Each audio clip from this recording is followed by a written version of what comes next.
بسم الله الرحمن الرحيم بسم الله الرحمن الرحيم تدوين الدورشدي مانت qabsoontay xilkiisii waa gutay waajibkii saaraa waa gutay si wanaagsan buu u gutay oo nabadgelyo ah oo aan turxaan lahayn aad iyo aad baan anugu salaamaanahan ugu bogaadinaya mar haddaynu xilkeennii gudanay waa guul ta iyadu marka tiradu soo baxdo ee natiijada la ogaado ciddii heshaaba waa in loo abguuriyeeya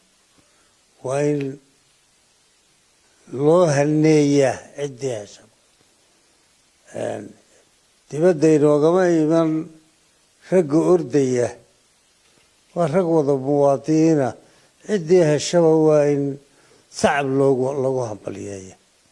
dadweynena waa mahadsanya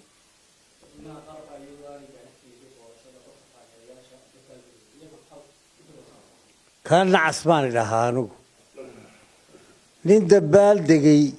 iyadoo aan natiijadiiba la sheegin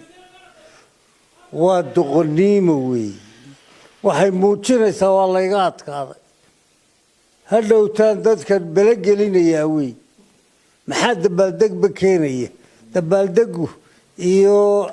mashxaradda iyo sacabku waxa weeye marka natiijadu soo baxdo garina laba nin kama wada qosliso nin uunbaa kursiga ku fadhiisanaya kaasaynu wada hambalyeyn ku doonaan noqdo dadweynena waxaanu leenahay waa inaan natiijada sugno si fiican baa yeesheen intii hore midharhkaa dabaaldegaya waxba dheg howdhigina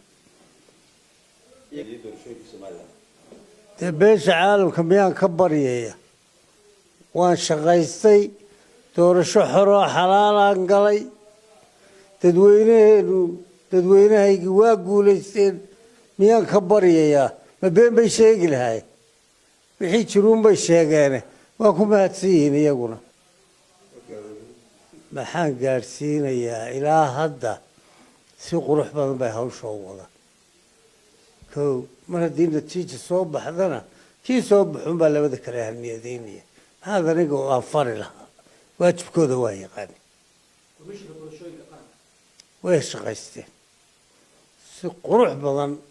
bay hawshaa uga soo baxeen